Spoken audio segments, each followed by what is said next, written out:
So they put the driver in the seat and put a passenger behind him, and then they put a pillowcase over his head, the driver.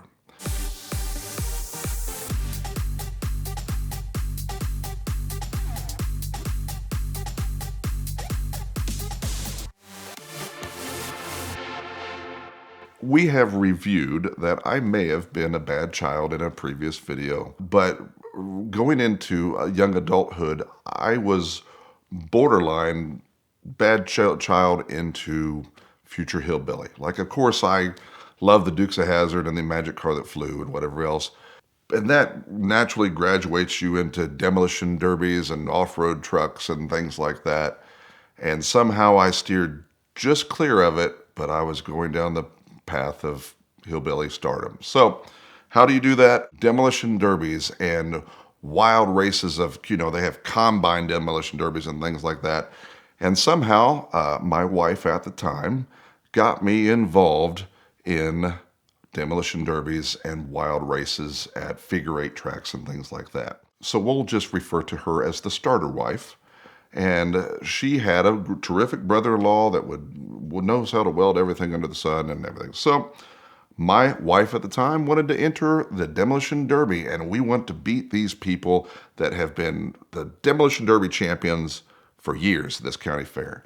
So I built her this big car, this Catalina and all this stuff, and I'm painting it with house paint and everything, and learning how, the internet was in its infancy at the time, how to build an indestructible demolition derby car. And so painted it up like Earnhardt's car. Why not? Because he's the intimidator and she's going to go out there and lay the wood in this thing. And I'm like going, all right. And sure as crap, we go out there and win the demolition derby. Of all things, this city boy from Indianapolis that is married to this gal, and we won the derby. So you naturally graduate from demolition derbies to these wild nights and school bus races and all this stuff. So the local speedway in Indianapolis is Kitley Motor Speedway, and they are home to the World Figure-8 Championships. And obviously you don't have to look that up. It is a figure-8 championship, 100 laps or 200 laps at full throttle with all these cars at a World Figure-8 Championship. But they're going to allow us, the civilian, to go do this wild night. So what is the wild night? One of the races is a chained figure-8. So you would have a tow car or a lead car and a tow car, and they were chained together. And you would race against 10 or 15 other vehicles that are towed and chained together in the figure-8. And obviously it's the last man standing, and you always want to try to hit the back car because we were towing with a Chevy Caprice, like an old cop car style Chevy Caprice, and we put a Chevette on the end of the chain. And we had the biggest log chain that man could buy, because if you break the chain, you're out. My brother-in-law and I, at the time, said that no matter what, we're always going to hit the back car. And there are some tricks and things that I learned from my borderline hillbillyism to becoming a little bit better demolition derby driver. So on the Caprices, you would take the front bumper off, and they had a bumper jack back then, big old pole jack.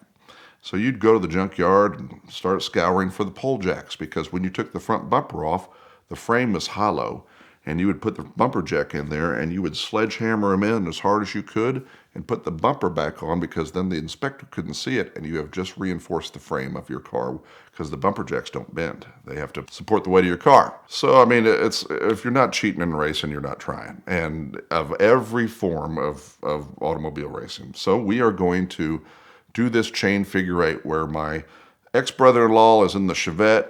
I'm chained to him in a Chevy Caprice, about an 86 to 88 box Caprice. And they're going to drop the green flag. And our pre-race prep talk was hit the back car as hard as you can hit it. So I've already got all this support at the front of the vehicle. I'm ready to go. So green flag drops. We start doing figure-8s, this, that, and other. And then, of course, the timing gets in there. And we start laying the wood to everybody. So everybody who comes through, we would hit the back car and break chains and spin them around and do everything else. And it was down to about 4 of us. And I had hit somebody so hard in the crossover that my brother-in-law had hit the back end of our car And if those box Caprices, the trunks would slam the ground. So I'm dragging the ground of the trunk, hitting all these other cars. Eventually, the old-minded Caprice conked out. We probably got third, but I have got this taste for pure redneck racing at this point. Like, I am going down this path of I could give a dang about Winston Cup, NASCAR, and IndyCar and other stuff. I'm going to be a dirt track champion, a demolition derby champion. Here I go, right? Boy, it's just, it's like your brain on drugs kind of thing. I just veered off of it just enough to end up in this chair. So that same wild night, you can have the blind driver race. So we have just had the chain figure 8. My brother-in-law and I at the time are going to end up the blind driver race. So they put the driver in the seat and put a passenger behind him, and then they put a pillowcase over his head, the driver. And so my job in the back seat is to hold his shoulders and say, right, right, right, left, left, left, turn, turn, stop, stop, stop, stop, right, right, right. And we're out racing on the oval at this point with 10, 15 other cars. We take off and lay in the wood and just giving it the beans and right, left, right. We eventually lap the field on how like I am living the redneck dream at this point, that my brother-in-law has a bag over his head and we're about to take the checker flag, and we won this thing. And I was sponsored by Budweiser because I was a disc jockey at the time, and one of the local Bud reps said, hey, are you going to do Wild Night? So I get out of the car and they put a pre-race or post-race interview mic, and I'm like thanking my sponsors, and I'm like, I have hit the mecca of hillbillyism, but here I am. And later that night, they turn off all the lights on the track and they tape a flashlight to the passenger side headrest, and you can only see the wall as you go around, and we didn't do so well on that. So all of this graduated to a demolition derby on asphalt, which I didn't do very well on, and then the RCA Dome, the Hoosier Dome at the time back then, where the Colts play, are going to have a world demolition derby like this thing. And I'm like going, what other avenue can you take at this point to ultimate hillbillyism satisfaction that I could picture myself standing on the car with my hands in the air with thousands of people cheering for me. But here's how that went. So they had an opportunity to drive in the car demolition derby at the RCA Dome, or you can pick a pickup truck demolition derby at the RCA Dome. And I knew all the heavy hitters that we had barely beat at the other contests, and were all a part of the Wild Nights, and that little demolition derby that I'd already ran and didn't do very good. Because, I mean, you have always wanted to get this out. If you have never been in a demolition derby, I highly recommend just do it one time, because all of the aggression you've ever wanted to take out, where you'd be like, now's the time you can do it. So I decided to enter the pickup truck derby because I didn't think there were going to be very many competitors, and I had at least a chance to have my hillbilly moment of glory of standing on my roof of my car holding my hands in the air. So we build this old 70s square body pickup truck and deck it all the way out and paint it up to look like Mark Martin's Valvoline car, and my truck was sponsored by the Vogue, which is a local bar in Indianapolis. We pull out, and I'm where the Colts play, and I'm in this pickup truck with the pipes hanging out the side, and I got a borrowed helmet on, and I should not be there because at this point I'm close to a 401k and have all my own teeth, and I don't know.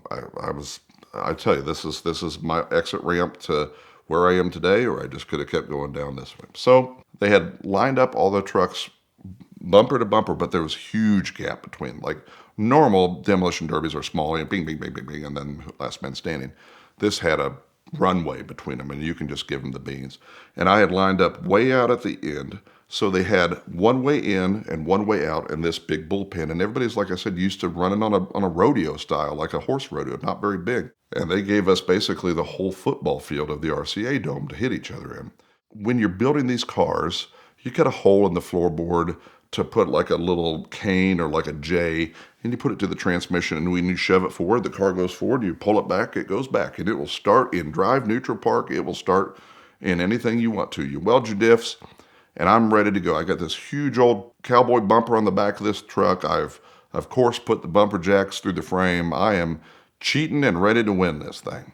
So they drop the green flag, and I pull out to go backwards, and I looked at the guy before we did this, and I said, "Are you going to just lay the wood?" And he said, "Yes, he's going to full track whoever's behind him." And so he takes off, and I stay on the wall. And I pull off and go into the little entrance where all the trucks had come in, and then one in, one out. Trucks driving in and dead trucks go out that way. And so I'm now lined up to clean house down the middle of the field. So I pull out there, and everybody goes and makes their first hit, and they're all stuck. And I just came across and just full tracked the whole world and came back. And so everybody else was going one direction, and I was just cleaning, just like Dustbuster, just moving the crowd. It was like Moses in the seas. So I'm just laying the wood, and after about the first 4 or 5 hits, as you're driving, you want to see what's behind you. So you pull it in reverse, and you put your arm over the seat, and you look out back. But the problem is, in a pickup truck, your arm will get smashed between the back of the seat and the back of the cab. And after I had done that about 4 times, I had dislocated my shoulder. So I had to relocate my shoulder in my truck while people are slamming me from right to left, and then trying to drive at the same time. And I thought I had this thing won, and I was this delusions of grandeur that I was going to stand on the roof and victoriously hold up my $11 trophy that I had won, probably. And needless to say, I had gone back to my little scheme of driving the wrong way across there, and you cannot hit people in the driver's doors, and someone had kind of turned in front of me, and I full tracked this guy right next door. So I was out. Shoulder was a mess, broke my stick, out, moved away, drove down there. The whole crowd was screaming and cheering because I was the hardest hitting champ, and I was so close to being a hillbilly champion, but I just didn't quite make it. Premier Financial Services makes it easier and more affordable than you could possibly imagine to own your dream car. Their Simple Lease is one of the most powerful tools in the world of exotic car financing. You get all the benefits like the tax savings and the low payments of a lease with all the additional benefits that you normally find in a traditional finance arrangement. You can build up equity, you can pay it off early, you can trade in and out of cars because you get a very clear and easy to understand amortization table to understand what your payoff will be any month throughout your term. And all the while, the amazing team from Premier Financial Services will be right there to help you along the way. They've been supporters of the VINwiki channel now for 5 years in a row, so we can't thank them enough for that, but mostly we're thankful for the fact that they can help you make it easier than ever to own your dream car. Check them out now.